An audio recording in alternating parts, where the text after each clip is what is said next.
Hello, and welcome to this conservations team's first advocacy webinar, Rise Up for the Gorge. We hope that you will give us some feedback along the way, either tonight through the chat mechanism, or we're going to be following up with an email that you can also give us some feedback because this is our team's first adventure in this world of engaging activists and building this army of and empowering you all to join us in advocating for what's important to you tonight and in the future. I want to take a moment to introduce myself. My name is Renée Tkach, and I am the Conservation Director here at Friends of the Columbia Gorge. I am new in this role as of last September, but I am not new to the organization. You might have known me in my former role as the Gorge Towns to Trails project manager for, the last 14 years, which was an amazing project to be part of and launch. But I feel like the need for my role right now as conservation director is a really exciting moment in this time for the organization. Before being Gorge Towns to Trails project manager, I was actually outdoor programs manager or coordinator actually at that time. So I was coordinating the hikes and volunteers at the time. So you might know me in that role also.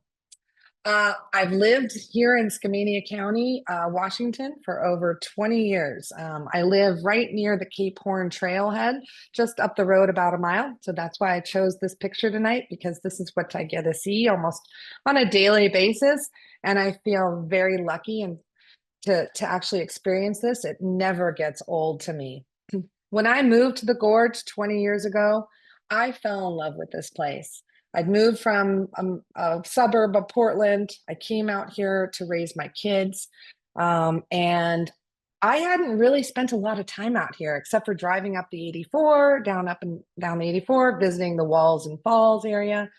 But moving out here really got me passionate about this place. And when that happened, I wanted to know who was protecting this place. And it was Friends of the Columbia Gorge. I'd never heard of them before. And so I joined, I became a member. And and then once I became a member, I also, at that moment in time, I learned that there was some county land use laws that were happening that were not taking any public input into account for what was being decided here in my neighborhood, which is called the West End of Skamania County. And it made me really mad that they were making decisions on where commercial zoning was going to be placed in this area. And at that point in time, they had closed all public comment. And so I called Friends of the Columbia Gorge and I actually said, what can I do? How can you help us? And at that time, there was a conservation organizer named Peter Cornelissen. And he came out and met with a group of people that I'd gathered, that we all had these concerns. And he sat down with us and started actually going through a lot of what you're going to learn tonight. And at that point in time, we felt paralyzed. We felt like powerless. We felt like we couldn't do anything. But once we actually learned that we could, and we could do a lot of what you're going to learn tonight, we actually made a difference. And we changed those county commissioners' minds because we had the power of the people, of gathering groups of people through different tools and methods to fight back. And we won. And we actually were able to stop the land use designations that they were trying to make in very unusual places with agendas that we didn't even know about at that time. And that gave us power. And so I want to share that because that really sets the table tonight about what you're going to learn tonight. And I feel like we're all here together because we're feeling a lot of the same feelings. We're feeling powerless. We're feeling anxiety. We're feeling uncertainty about the future. And what can we do? And that's why we're coming here tonight to you to hopefully give you some tools, begin the conversation about where do we go from here? How do we work together? And really empowering us all. Let's move to the next slide. Who are we? Well, I'm sure most of you know who we are, but just in case you don't, um, who you're meeting tonight is the conservation team. So there are 3 of us, and you're going to meet us throughout the presentation tonight. But who is Friends? Friends is the only conservation organization entirely dedicated to protecting, preserving, stewarding the Columbia Gorge. We are also a land trust. We own over 1,500 acres of land in the gorge, and 2 of the preserves that we own are open to the public. One called the Lyell Cherry Orchard, which is the Lyell Cherry Orchard Trail. And then we also have the Mosier Plateau that connects directly into the city of Mosier. So we are not only a conservation organizer, we are a land manager and a land manager out here in the gorge. So before I hand it off to Sofia, I really want to talk about the passion of why I'm here tonight and why we felt it was really important to be here tonight to bring this to you. Like I said, we're all in this moment in time where we're wondering what can we do to affect change, or even just hold ground, or even move forward in some ways together. Because now is the time for us to really feel the power, know that we have the power to come together and be a powerful voice. And I hope that tonight we'll be able to bring you those tools and the ability to find your voice, find your role. We all have different roles that we play out there. Not everyone can be everything. We all have our own skills and what I call your superpower. So I think right now is a time to reflect and find that superpower. And I hope that you'll enjoy tonight's presentation. And I'm going to hand it off now to our conservation organizer, Sofia Urrutia-Lopez. Thank you so much. Hi, everyone. Thank you so much for joining us here tonight. My name is Sofia Urrutia-Lopez, and I also live in Skamania County. I live in Stevenson, Washington, which is considered the heart of the Columbia River Gorge. I have lived in Stevenson for a little over 10 years, and how I came about working for Friends was actually through my own grassroots Madison, do you want to show the slide? Was through my own grassroots organizing in my small town of Stevenson. It really felt like there was only a single voice. Not everyone was being heard. And so I really wanted to just uplift the other voices that were kind of like-minded to myself. So I gathered a group together and we grew and grew and grew. And then we started doing rallies and demonstrations, and really the purpose was to hold our roles. So yeah, I'm so excited to be here and share resources and tools with all of you. And it's great to see everyone just from all sorts of different places. So thank you. And on this slide, you'll see different types of advocacy work. I know that, we have a lot of different people on this presentation today. And so I'm just curious if maybe there's some newcomers to advocacy. Maybe you're a veteran of advocacy. If you want to put in the chat real quick, what sort of advocacy work have you done, or maybe what you're kind of looking forward to if you're just starting your journey. Again, I started before Friends, just organizing protests, talking to my neighbors and friends. I was campaigning for candidates in local elections. And as some of you may be doing as well, I am currently just hounding my legislators like no other. So thank you so much. Next slide. And excuse me, let me take a sip of water here. I just recently got over the flu, so I might need to take a couple breaks for water. So yeah, we'll go over tools for community organizing. As you can see here, here's a group of people that have come together over an issue that I'll talk about more in the next slide. But this is a great example of getting people together to do a demonstration about an issue that they care about. Again, identifying and creating a group over like-minded people, you can grow from a little tiny group to a really big one.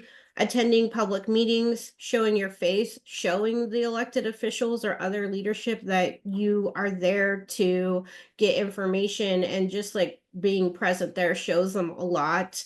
Next slide, please. So here's a story that happened in spring of 2023.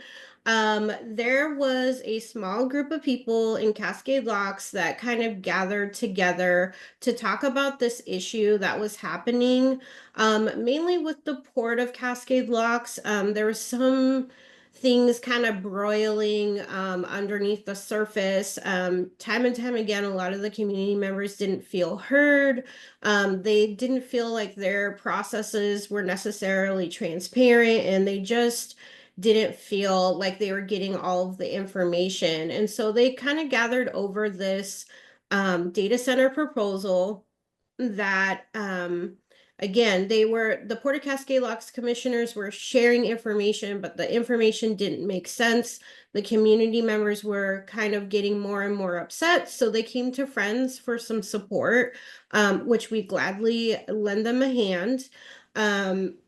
And what ended up happening was just a huge, like all of these events. There was port commissioners recalled. The community gathered together to do a recall vote for 2 port commissioners, which they were successful in doing that. In July of 2023, the community again came together to fight this data center and were successful in shutting it down. Essentially, the port and the data center gathered together to say, you know, that we're going to resend this offer. And it really took a lot of work with this little group of people that, again, just grew and grew and grew into this movement of holding the port commissioners accountable, holding the CEO for the data center accountable. They didn't know what was going to happen with water usage. There was mention of it coming from the Columbia River. They could never get a straight answer. Are our electricity rates going to hike up because the data center is using a ton of electricity? Again, just a lot of unknowns. And so, yeah, this group got together and won against this data center.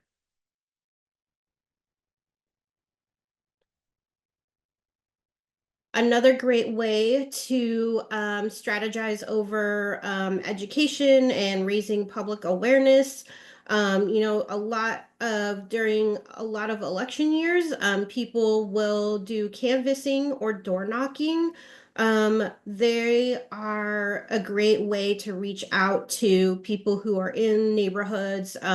Usually you're given a leaflet to talk about the issue or ballot initiative or candidate. And phone banking also happens. It's the same thing, except for you're just on the social media raises great awareness over issues. Um, you know, honestly, just conversations with neighbors and friends, just like we saw in Cascade Locks, that people were educating each other just by having conversations, you know, at a brewery, maybe at the farmer's market. Friends does a lot of tabling throughout the year. We go to farmers markets, we go to certain festivals or events that are kind of closely related to Friends mission. For the past 3 years, we've been going to the Pacific Crest Trail Days, which is located in Cascade Locks. And we know that these people who are going to the Pacific Crest Trail Days just love the outdoors. I mean, they are so enthusiastic about it. So we take that as an opportunity to share our advocacy work and other things that we do, as well as stewardship, because we know that those people are going to care about the issues that are local to the area. Hi, everyone. My name is Madison Kenney. It's really great to be joining you all tonight. I am also a conservation organizer here at Friends. And I came to Friends a little under a year ago last spring. And I came to Friends because I grew up here in Portland and spent so much time out in the gorge, recreating, hiking, spending time in Hood River, picking apples in the Fruit Loop with my family. And so the gorge has always been a really special place for me.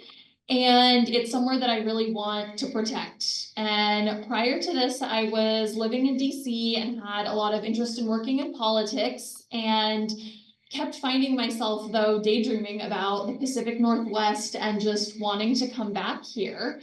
And so when I moved back here, I was looking for roles where I would be able to make a difference on environmental issues that I'm deeply passionate about, and be able to do some of the political advocacy work at the state level. And so this led me to my role here at Friends.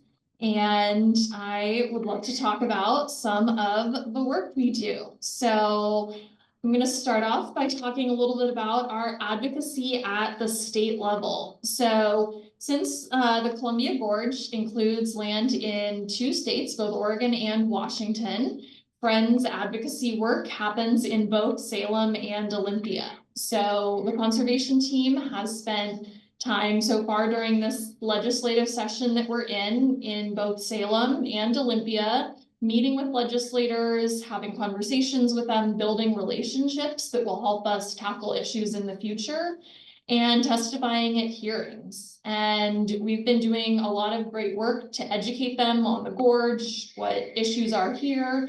And one thing we've actually had a number of times up in Washington is we're talking about the gorge and someone responds, "Oh, I love the gorge. I went to a concert there," of course, thinking about the Gorge Amphitheater in Central Washington. So we've been doing a lot of work to help make sure people up in Olympia, since there's so much of the state focused around the Puget Sound region, know that there are so many other regions of the state that have huge focuses.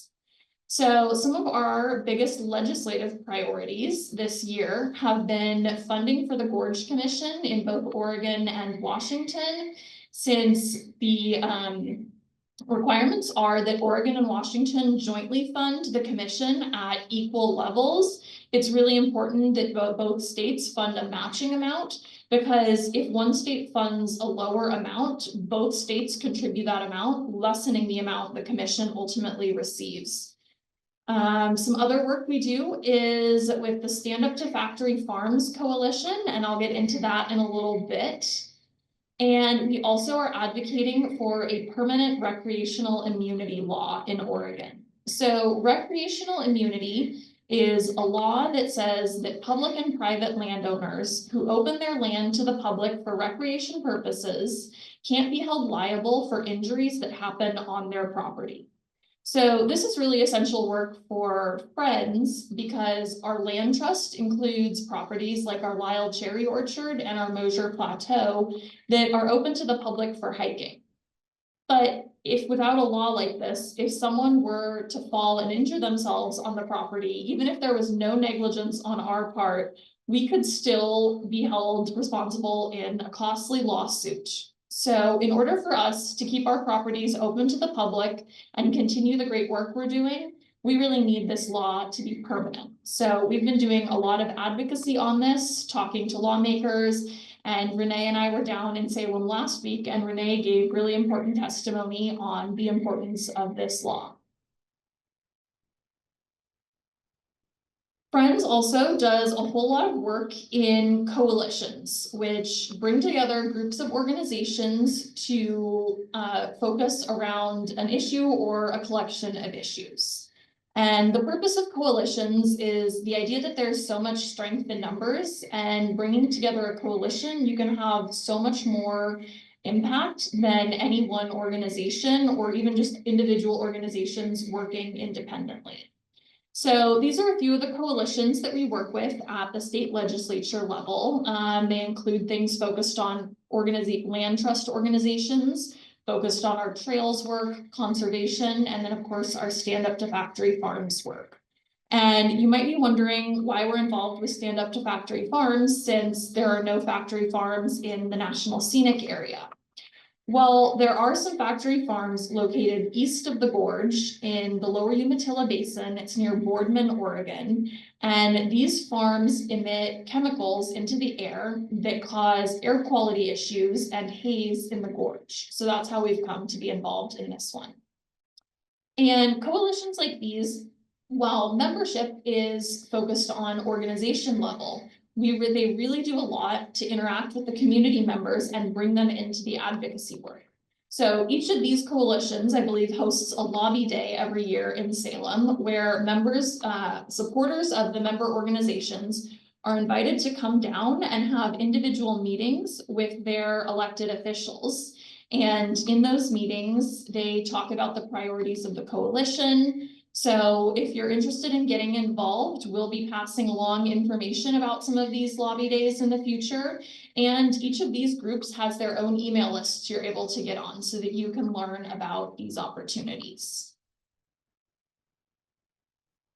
And I'm going to talk a little bit more about what we're doing with the Stand Up to Factory Farms Coalition. So like I said, we have really big concerns about factory farms located east of the gorge that pollute the air with sulfur dioxide, nitrogen oxides, and ammonia, all of which contribute to air quality issues and leads to the visible haze that you can sometimes see out in the gorge, especially on the eastern parts of the gorge.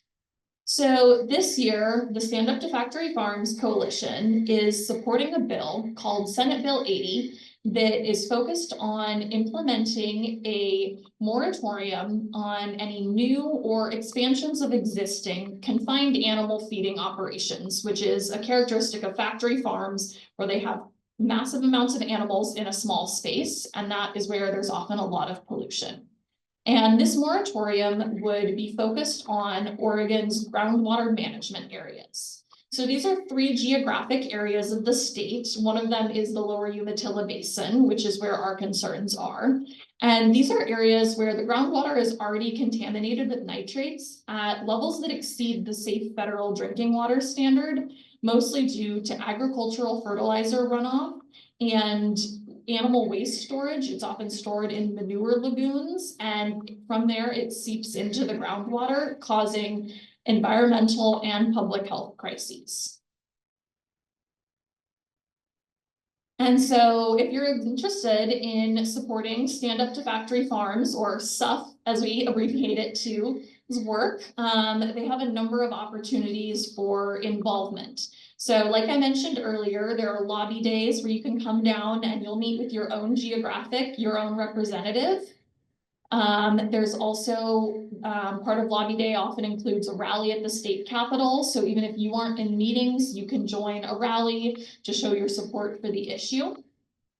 When a hearing gets scheduled for SB 80, we'll invite our supporters to submit written testimony ahead of it and possibly invite people to come testify in person or submit virtual testimony as well. And one really fun thing last year that Stand Up to Factory Farms did was they organized a week of action in the spring, and it was focused around trying to build some momentum for the coalition and directing a message to the governor's office, asking Governor Tkach to take action on factory farming. So they were circulating a petition asking for community members to sign. They hosted a pizza night at a restaurant to educate community members about the issue. They had a fun bike ride that was called Bikes Against Big Ag, where they met up at a park and rode together as a group to a farmer's market. And finally, this photo you see on the screen here is from the petition delivery. So they brought a whole group down to Salem with the copies of the petitions that individuals had signed asking the governor to take action, and delivered the petition to the governor's office. And while Friends does most of our advocacy at the state and local level, we do have a number of really important federal advocacy pieces that we do. One of these from history, it was our original big campaign, which was passing the National Scenic Area Act in 1986. And it took a lot of work meeting with elected officials, letters. It was a full court press, to use a sports metaphor, to get that passed. And now a few things that we're currently working on include funding for the Land and Water Conservation Fund. And this is something that has huge impacts on Friends' work. So the Land and Water Conservation Fund is a fund that gives grants to state and local governments for outdoor recreation projects, which a lot of our land trust work really relies on that type of funding. And it also gives funds federal agencies for land acquisition for conservation purposes. So this is something that the Forest Service uses a lot. And speaking of the Forest Service, Friends advocacy also includes work regarding federal agencies, including funding, staffing, and protection of land. So currently, with the upheaval in a lot of the executive agencies under the current administration, the Forest Service the future of the Forest Service is very uncertain, with mass firings, funding being in question, and lots of threats happening to public land. So this is something that Friends is keeping an extremely close eye on and looking at ways that we can stay engaged and advocate for our close partner, the Forest Service. And county level advocacy is also something that Friends does in all 6 of the National Scenic Area counties. So each county has a board of county commissioners that makes policy decisions for the county, and a county planning commission that makes decisions on development applications and plans for construction within the county, including for the lands within the National Scenic Area.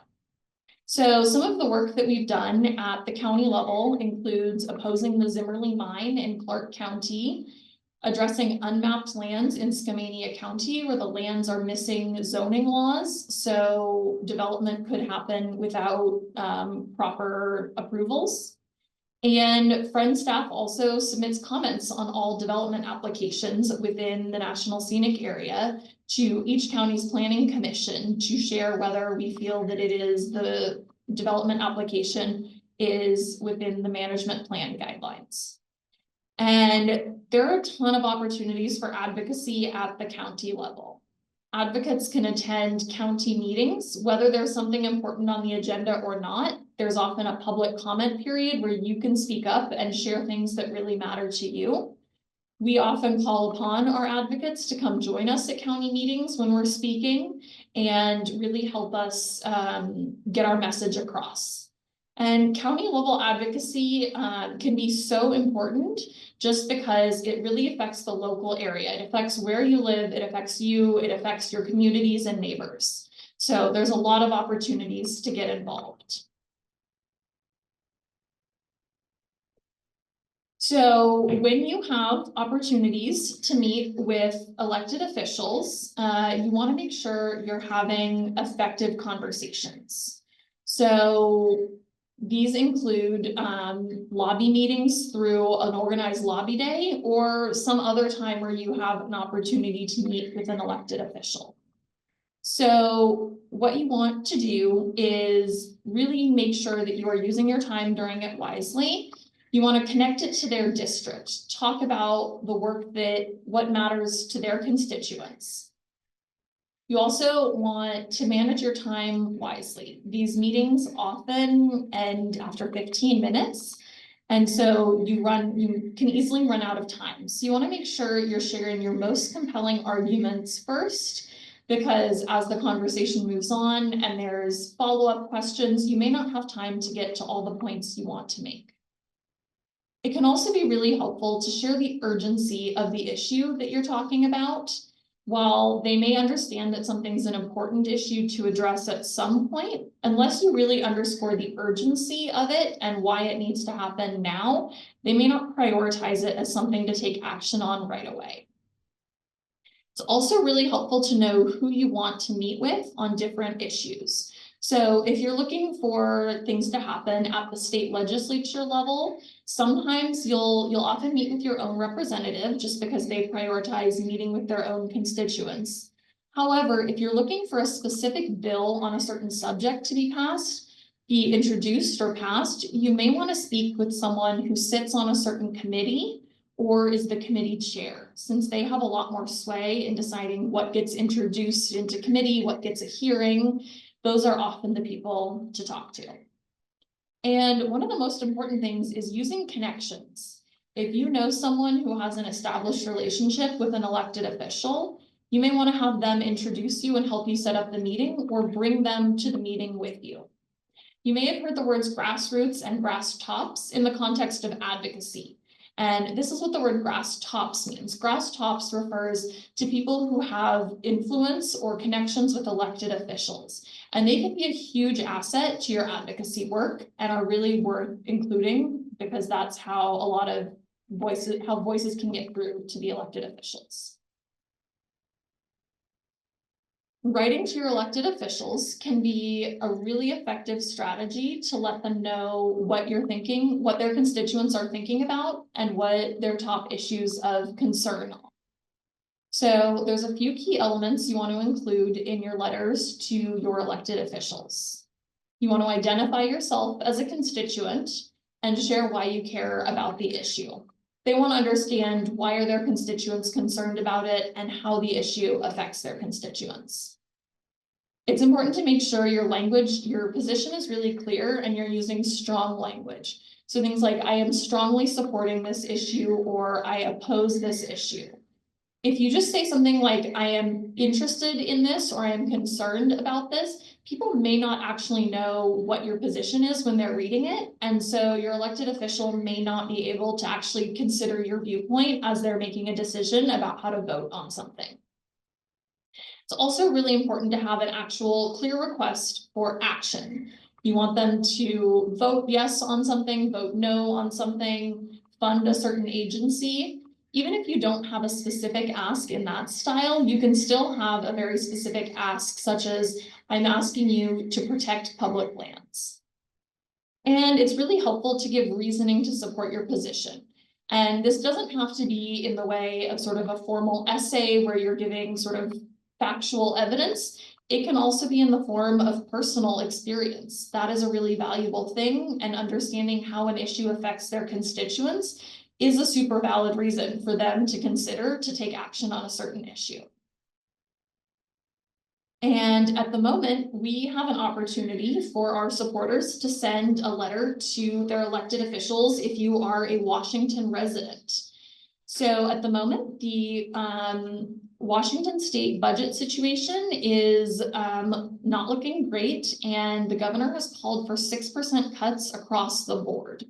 So we want to make sure that the decision makers in Washington state know that the Gorge Commission is important and all of the essential work that it does. So Friends staff has pre-written a comment letter that you are welcome to use to submit comments to your elected officials. And we have a web form that you can use where once you put in your address, it directly sends it to your elected officials. You don't have to look up who your representatives are or figure out how to contact them. And we'll be sharing the link to that in the chat. So for those of you who live in Washington, we would love it if you would submit your message tonight to let your elected officials in Olympia know what the Gorge Commission means to you. So let's go over some ingredients to a successful letter to the editor. The past and the present, Friends has used letters to the editor to campaign for issues or just alerting their officials or just their community of issues or things that they are advocating for. They're a little bit similar to writing letters to the officials, but you are speaking to a different, wider audience with a different purpose. So yeah, you want to know who your audience is. You want to identify what your goal is. Are you just trying to bring attention to a topic? Are you trying to change people's opinion? Are you trying to get the attention of an elected official? Make it personal. You want to talk about your lived experience or what your experience is around the issue. Or if it's in a specific place, like have you spent time there? Do you live there? And then depending on your goal, you just want to, give as much information as you can, although you do have to be a little bit concise. In general, they cap it at about 300 words, but each publication is different. So you'll want to go to their website or contact them about when to submit the letter to the editor and what the word cap would be for that publication. And then always include an action item. In the past, I have worked on campaigns for local elections, and one of the strategies that we used was a timed letter to the editor's effort. So it took about 4 people writing letters to the editor strategically right before the election, campaigning for this person, just to get the word out, just to get it in people's minds, name recognition. And so that was a really good strategy for us to use. And in this letter you see here in front of you, this was a letter to the editor campaign that we did for Skamania Unzoned Lands. And as you see here, it is personal. We are asking the person who is going to be writing to the letter to input how many years they've owned property in Skamania County, some background information, and then at the end, they're using some encouraging language to get everyone excited about, this proposal. Other instances where we've used letters to the editor has been for the coal and oil train issues, Whistling Ridge Energy Project, Zimmerly Mine, and then 2 years ago during the biennium budget again for the Gorge Commission.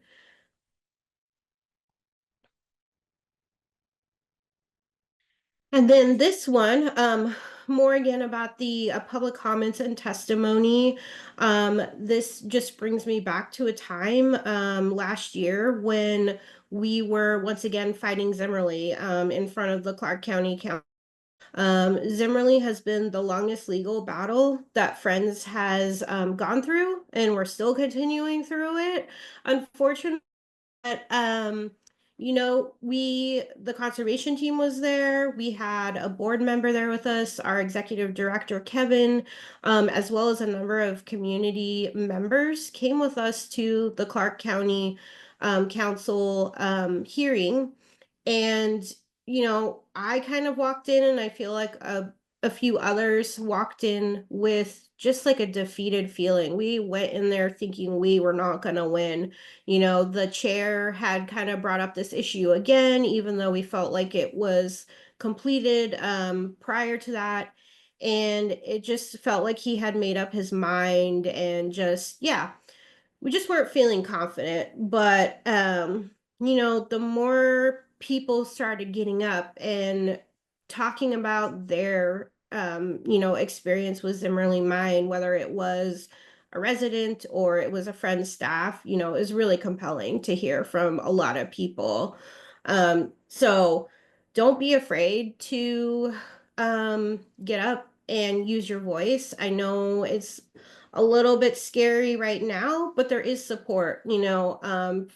Organizations like Friends can support you if you don't know where to start. How do I write a public comment? What issues do you want me to talk about? Organizations like us are here to support and help people who want to submit public comments. Get support from your friends and family. Talk to them about it too. You're always going to want to identify yourself and where you live in your public comment. I live in Skamania County. I frequent Highway 14. That's how I would identify myself in this case with Zimmerly. Tell your story, make it personal.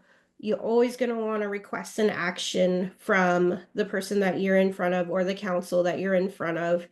And practice, practice, practice. It really helps to practice. In general, they cap you at 3 minutes. And so sometimes you can get a little long-winded, but if you practice, you can know where to cut it down, and also don't feel like you have to have it memorized. It's okay to have a piece of paper in front of you and read off. No one's asking you to be perfect.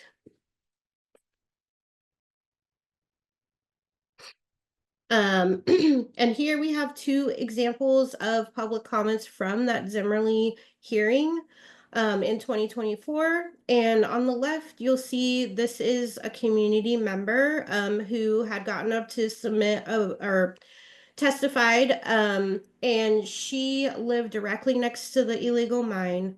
She used her lived experience as a resident to make this comment, and she also includes a direct ask. And then on the right, you see a friend's staff's public comment, which is a little bit more technical. It does have some information and facts from prior cases included in there, but there is an public comment as well. And so I really believe that even though we felt really defeated going into that hearing, we came out of it winning. Not only because we had 300 people who submitted comments in general through our action form, but I really believe that it was because of those 20 or so people who testified that day. I feel like we really changed the minds of Clark County Council, like live. Like you could kind of see things starting to change in their mind. And eventually, they dismissed it and didn't take any action at all. So we won, which was really great. It was a really great feeling to come from, kind of just like down and, oh, we're not going to win, to yes, we did it.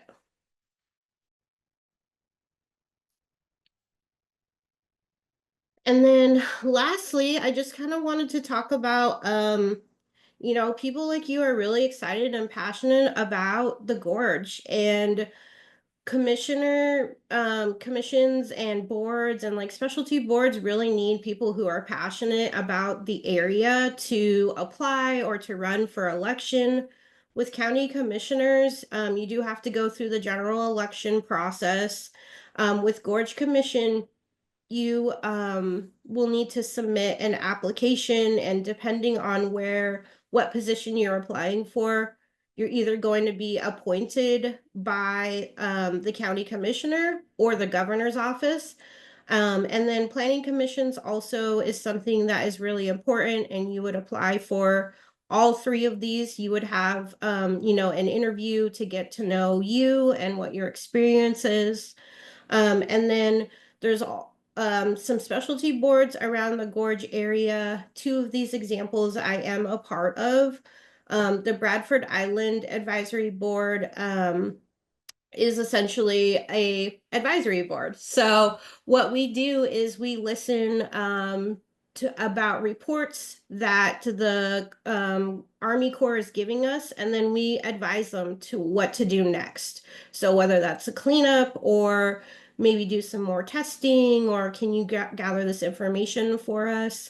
And then I'm also on what is called the PAIR team, which is a pro-equity, anti-racism team that's been gathered that has community members, and they were essentially vetted from Gorge Commission staff.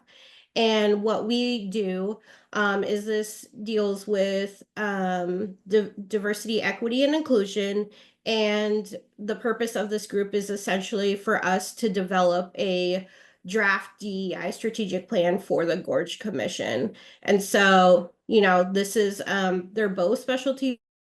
I was essentially sought out to be on them. I'm honored to be on them, but like all of these really need passionate to be a part of. Um,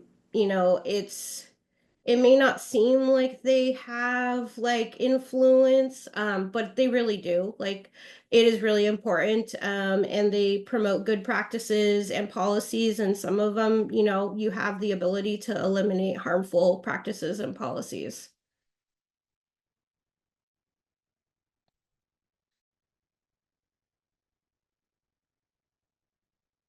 I just wanted to kind of honor and also say thank you.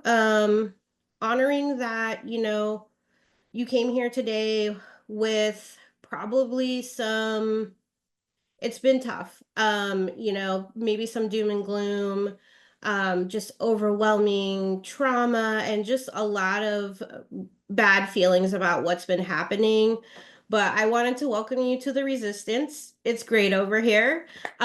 We would love to have you. We need, you know, people to keep up this fight, and you know, we're in it together, and this isn't a sprint, it's a marathon, and even the littlest actions really truly do help, because it just adds drops and drops and drops to the bucket, and eventually it will overfill.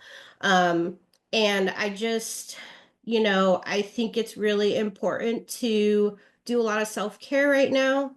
I know for me, you know, it's really hard to do it, but I force myself to do it.